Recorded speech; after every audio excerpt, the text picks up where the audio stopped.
इतनी बुरी हार जिसकी कल्पना ना कभी आपने की होगी और ना कभी टीम इंडिया ने। 125 रनों की करारी शिकस्त दी है इंग्लैंड ने इंडिया को। बीती रात 201 रन बनाए इंग्लैंड ने, जिसके जवाब में इंडियन टीम मात्र 76 रन बनाकर ऑल आउट हो गई। हम टॉस जीतते हैं, उसके बावजूद मैच हार जाते हैं। आयरलैंड में भी कहानी सेम थी, वहाँ भी हमने टॉस जीते, हमने अपने हिसाब से बल्लेबाजी गेंदबाजी ली और उसके बाद भी नतीजा सेम, हार। यही सेम चीज़ इंग्लैंड में भी दोहराई जा रही है। पहला मैच तो बारिश के चलते हम बच गए, बट पिछले 2 मैच बहुत बुरी तरीके से हार हुई और ये मैच तो ये वाली हार तो बिल्कुल भी पचाने वाली नहीं है दोस्तों। 125 रन, ऐसे तो बहुत सी टीमें 20 ओवरों में 125 रन 130 रन का स्कोर दे पाती हैं, यहाँ हम 125 रनों से हार गए। बल्लेबाजी क्रम में किसी को पता ही नहीं है कि हम कहाँ जाने वाले हैं। अक्षर पटेल बैटिंग करने आ रहे हैं तिलक वर्मा से पहले, हर्षित राणा बैटिंग करने आ रहे हैं शिवम दुबे से पहले। मतलब क्या कोई क्रम बचा है? आप ऐसे तो ओपनिंग करवा दीजिए गेंदबाजों से। जो क्रम सेट है, अगर अभिषेक चलता नहीं है, वैभव नहीं चलता है, ईशान नहीं चलता है, तो क्या मध्य क्रम की ये जिम्मेदारी नहीं बनती कि वो टिक कर खेलें? पूरा मैच इतनी बुरी तरीके से बर्बाद किया है टीम इंडिया ने। कभी मैंने इस तरह से जो एक पुरानी लीगेसी चली आ रही थी महेंद्र सिंह धोनी के टाइम से, जो चीज़ कंटिन्यू की विराट कोहली ने, रोहित शर्मा ने और इवन सूर्य कुमार यादव ने, इतनी अच्छी T20 कैप्टेंसी रही हमारी। श्रेयस अय्यर पिछले 5 मैच नाकाम पूरी तरीके से। हमारा अच्छा खासा बना हुआ क्रम, जिस तरीके से हम मैचों का जीतने का क्रम बना रखा था, वो सारा का सारा बटिया मेट हो चुका है। जीतने की तो कहीं से आशा दिखाई नहीं देती है। अगले 2 मैच भी मुझे तो कहीं से भी आशा नहीं है कि हम कुछ हट के करने वाले हैं।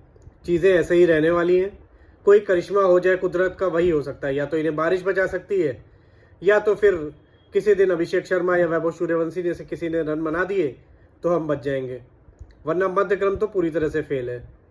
मुझे तो समझ ही नहीं आता कि रजत पाटीदार जैसा इतना अच्छा बल्लेबाज जिसका हम चयन नहीं करते हैं, भुवनेश्वर कुमार, उसे तो हमने वैसे ही रिटायर्ड मान लिया है, हार्दिक पांड्या, उनको भी हमने बाहर कर रखा है। टीम में क्या चल रहा है, क्या मानसिकता है चयनकर्ताओं की, क्या मानसिकता है कप्तान की और कोच की, वो क्या सोच के खिला रहे हैं खिलाड़ियों का, मुझे कुछ भी समझ में नहीं आ रहा है। जबकि हर जगह पे यही कहा जा रहा है कि भाई संजू सैमसन को आपने ड्रॉप नहीं करना था, आपको क्रम बदलना था। आप ओपनिंग वैभव से करवा सकते हैं, अभिषेक से करवा सकते हैं, बट संजू को आप फर्स्ट डाउन भेज सकते थे, सेकंड डाउन भेज सकते थे। आपने संजू को बाहर ही कर दिया, और यही नहीं बाहर किया, आपने आने वाली सीरीज से भी उसको बाहर कर दिया। ऐसा बल्लेबाज जिसने आपको T20 वर्ल्ड कप जिताया, जहां से आप पहले बाहर होने की कगार पर खड़े थे। वेस्ट इंडीज जैसी जो नॉक उन्होंने खेली वेस्ट इंडीज के अगेंस्ट में, कौन भूल सकता है वो। इस तरह के नॉकआउट मैचेस में उन्होंने इतने अच्छे परफॉर्मेंस दिए, और अब जब आपको उस चीज़ का रिवॉर्ड उन्हें देना था, उन्हें लगातार खिलाना था, तो आपने उन्हें बाहर कर दिया। और ये मैं तो ये कहूँगा कि अच्छा हुआ कि आपने बाहर कर दिया, वरना ये जो हार का ठीकरा था ये भी आप संजू सैमसन के सर पे ही फोड़ देते, क्योंकि कोई और रिस्पॉन्सिबिलिटी लेने को तैयार ही नहीं है, कैप्टन को कोई मतलब नहीं है, वो अपनी एरोगेंसी में है। तो टीम किस ओर जा रही है ये दिख नहीं रहा। अभी तक तो हम वर्ल्ड की नंबर 1 टीम थे, बट अब शायद सेकेंड या थर्ड पे भी रहेंगे, ये भी नहीं पता है। जिस तरह की हार में लगातार मिल रही है, हम अभी तक तो हंसते थे पाकिस्तान की टीम पर या बाकी टीमों पर। क्या हमारी टीम का क्या हमारी टीम उस हालात में है जो अब हम उन पे हंस सकें? हमारे पास इतने अच्छे अच्छे T20 प्लेयर पड़े हुए हैं, बट हम उन्हें मौका ही नहीं दे रहे हैं। कृणाल पांड्या, भुवनेश्वर कुमार, रजत पाटीदार, कहाँ है ये सब प्लेयर? इन्हें आप कहीं मौका ही नहीं दे रहे हैं। आप ऐसे प्लेयर्स को लेके आ रहे हैं जिनका कोई अच्छा IPL भी नहीं गुजरा और जिनका आने वाले समय में भी कुछ अच्छा नहीं दिख रहा है। तो एज ए क्रिकेट फैन ये हमें बहुत बुरा लगता है कि हमारी टीम इतनी बुरी तरीके से शिकस्त खाए। अगर हमने मैच फाइट किया होता, हम हार जाते, क्योंकि मैच हार या जीत है, 2 ही पहलू हैं।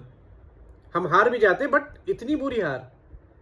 हम लास्ट तक लड़ते, 20वें ओवर तक जाते, रन शायद हमारे लिए कहीं 1-2 रन 4 रन से हम हार भी जाते, तो भी हमें इतना फर्क नहीं पड़ता। बट पूरी टीम 11 ओवर में ऑल आउट हो जाना, मतलब आपका पावर प्ले भी नहीं गुजरा, पावर प्ले में ही आपकी आधी टीम पवेलियन में बैठी हुई है। तो क्या गौतम गंभीर इसके ऊपर कोई गंभीर मंथन कर भी रहे हैं? पहले तो हम WTC से पूरी तरह से बाहर हो गए, WTC का मटिया मेट कर दिया पूरी तरीके से। आगे हमें पता नहीं है, हम लगातार टेस्ट पे टेस्ट हारते ही रहे हैं। अब T20 में भी हमारा यही सेम क्रम चालू हो गया है। ये तो कहिए वनडे में हमारे पास अभी भी रोहित शर्मा और विराट कोहली है, वरना शायद वनडे में भी हमारी यही हालत होने वाली है। क्या तैयारी है हमारी अगले आने वाले ODI वर्ल्ड कप के लिए, क्या हम कर पाएंगे? 2028 के T20 वर्ल्ड कप में हम क्या करेंगे? एशियन गेम्स हमारे सामने आने वाले हैं, उनके लिए हम क्या कर रहे हैं? हमारी टीम अभी भी इसी पेच में फंसी हुई है कि क्या कोई खिलाड़ी खेलेगा या नहीं खेलेगा। अनिश्चितताओं का तो इतना बुरा दौर है ये, किसी खिलाड़ी को पता ही नहीं है कि मैं इस सीरीज में हूं और अगले में हूं या नहीं।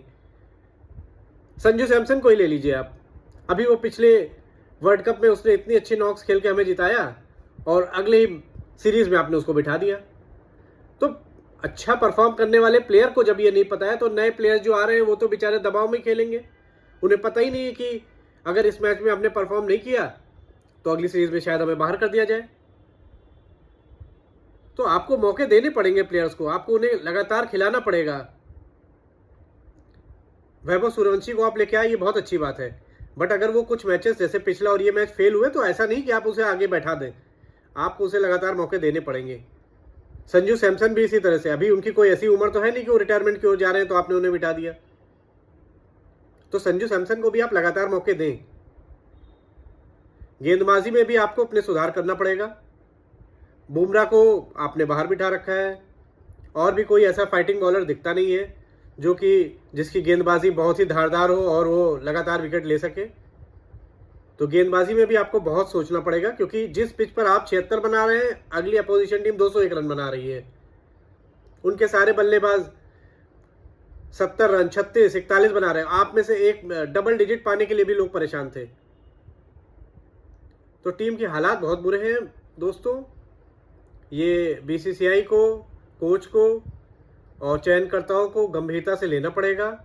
बहुत ध्यानपूर्वक टीम में चेंजेस करने चाहिए, क्योंकि अगर ऐसे ही बना रहा तो हम जिम्बाब्वे के खिलाफ में भी जीतने वाले नहीं हैं, क्योंकि हम उनके ही ग्राउंड पर खेलने जा रहे हैं और जिम्बाब्वे भी एक अच्छी टीम है। आपकी क्या राय है इसके ऊपर, हमें कमेंट में ज़रूर बताएं, और वीडियो को लाइक करें, चैनल को सब्सक्राइब करें, बेल आइकन ज़रूर दबाएं दोस्तों। आपसे फिर मिलूंगा अगले वीडियो में। धन्यवाद।